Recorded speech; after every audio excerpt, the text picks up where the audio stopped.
Hello বন্ধুরা, simply আভান্তিকার নতুন একটি ভ্লগে তোমাদের স্বাগত জানাই। আমরা খাদ্য রসিক, তাই আজকে একটু খাবার গল্প হয়ে যাক। বাঙালির 12 মাসে 13 পার্বণ। যে কোনো পার্বণে খাবার মতো একটি লোভনীয় খাবার হলো আলুর দম। আলুর দম তো আমরা কম বেশি সবাই বাড়িতে বানিয়ে থাকি, তবে আমি বানাচ্ছি লেস অয়েল নয়, জিরো অয়েলে সম্পূর্ণ ঘরোয়া উপকরণ দিয়ে। এই জিরো অয়েল আলুর দম রান্না করে আপনিও হয়ে উঠুন স্বাস্থ্য সচেতন, বিকজ হেলথ ইজ ওয়েলথ। তাই স্টেপ বাই স্টেপ আমার এই আলুর দম রান্না করার পদ্ধতিটি দেখতে থাকুন। প্রথমে মিডিয়াম ফ্লেমে কড়াইটা গরম করে নিলাম। তাতে দিলাম 1 টেবিল স্পুন জিরে, তার সাথে দিলাম একটা শুকনো লঙ্কা, তারপরেতে দিলাম 1 টেবিল স্পুন চিনি। হালকা করে গরম হচ্ছে, ইতিমধ্যেই তার সাথে দিয়ে দিলাম স্বাদ মতো লবণ। এরপরেতে সমস্ত কিছু মিক্সড করতে হবে, তাই তার সাথে দিয়ে দিলাম পরিমাণ মতো 1 চামচ আমি দিয়েছি হলুদ দিয়েছি। এবার সবগুলো দিয়ে কিছুক্ষণ হালকা মিডিয়াম ফ্লেমেতে হালকা করে গরম করতে হবে। এরপরেতে আমরা দিয়ে দেব গোটা গরম মশলা। এই দেখো, গরম মশলার ভেতরেতে আছে লবঙ্গ, আছে দারচিনি, আছে এবং 2টো এলাচ আছে। এইগুলো দিয়ে একসাথে বেশ একটুখানি কিছুক্ষণ নাড়তে হবে, যতক্ষণ না কালারটা একটু ব্রাউনিশ না চলে আসে। হালকা মিডিয়াম ফ্লেমেতে এটা একটুখানি নাড়ার পরেতে বেশ সুন্দর একটা গরম মশলার গন্ধ বেরোবে। এরপরেতে তার সাথে দিয়ে দেব, গরম হচ্ছে আস্তে আস্তে, দেখো কালারটা একটু চেঞ্জ হচ্ছে। এরপরেতে তার সাথে দিয়ে দিলাম 1খানা টমেটো। এই টমেটোটা দেওয়ার পরেতে এই টমেটোটা দিয়ে একটুখানি কিছুক্ষণ রাখতে হবে, সব কিছুই মিডিয়াম ফ্লেমেতেই হবে। এরপরেতে টমেটো দেওয়ার পরেতে দেব হচ্ছে কাঁচা লঙ্কা, যার যেরকম পছন্দ মানে স্বাদ মতো দিয়ে দেবে। এরপরেতে দিলাম আদা বাটা। সব কিছু দিয়ে আবার কিছুক্ষণ একটু নাড়ব। এখন একটুখানি কিছুক্ষণ নাড়তে হবে। এইভাবে কিছুক্ষণ নাড়ার পরেতে এরপরেতে মশলাগুলো দিয়ে দিতে হবে। আমি দিলাম মরিচ গুঁড়ো 1 টেবিল স্পুন, এরপরে দিচ্ছি কাশ্মীরি চিলি পাউডার, এটা রং হওয়ার জন্য দিচ্ছি, কারণ তেল ছাড়া যেহেতু জিরো অয়েলে করছি তাই একটু রঙের জন্যে চিনি আর একটু হচ্ছে কাশ্মীরি লাল পাউডার কিন্তু দিতেই হবে।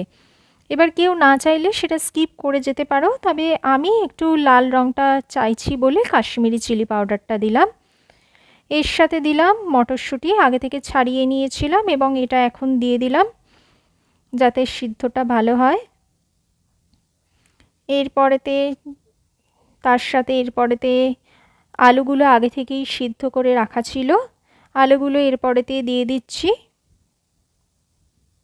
এই দেখো, এখন আমি আলুগুলো দিচ্ছি। আলুগুলো দেওয়ার পরেতে এই আলুগুলো দিয়ে কিছুক্ষণ নাড়তে হবে যাতে নিচের মশলাগুলো ওপরে চলে আসে। এরকমভাবে নিচের মশলাগুলোকে এখন ওপরে মাখানো চলছে।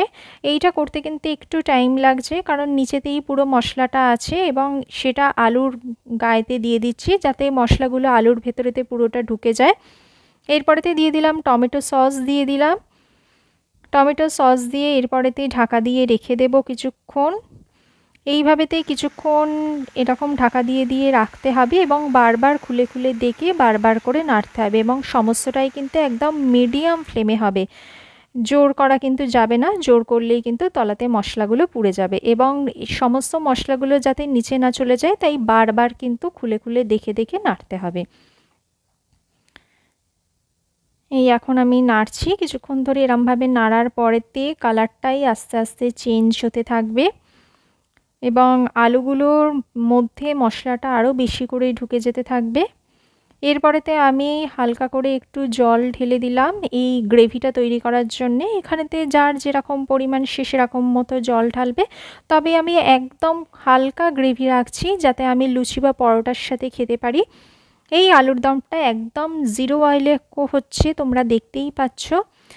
কারণ এখনকার মানুষ অনেক বেশি স্বাস্থ্য সচেতন, তারা জিরো অয়েলে রান্না খেতে বেশি চায়, মানে এখনকার জেনারেশন তো ভীষণই জিরো অয়েলে খাবার পছন্দ করে, তাই তাদের জন্যেই মেনলি আমার এই রান্নাটা। এরপরেতে ওপরেতে আমি ধনেপাতা ছড়িয়ে দিচ্ছি যাতে একটা বেশ সুন্দর একটা স্মেল পাওয়া যায়। এখন আলুর দমটা গরম হয়ে গেছে, বেশ ভালো ফুটছে, এবং যতটা ফুটবে তত বেশি গ্রেভিটা কিন্তু ততটাই গাঢ় হবে।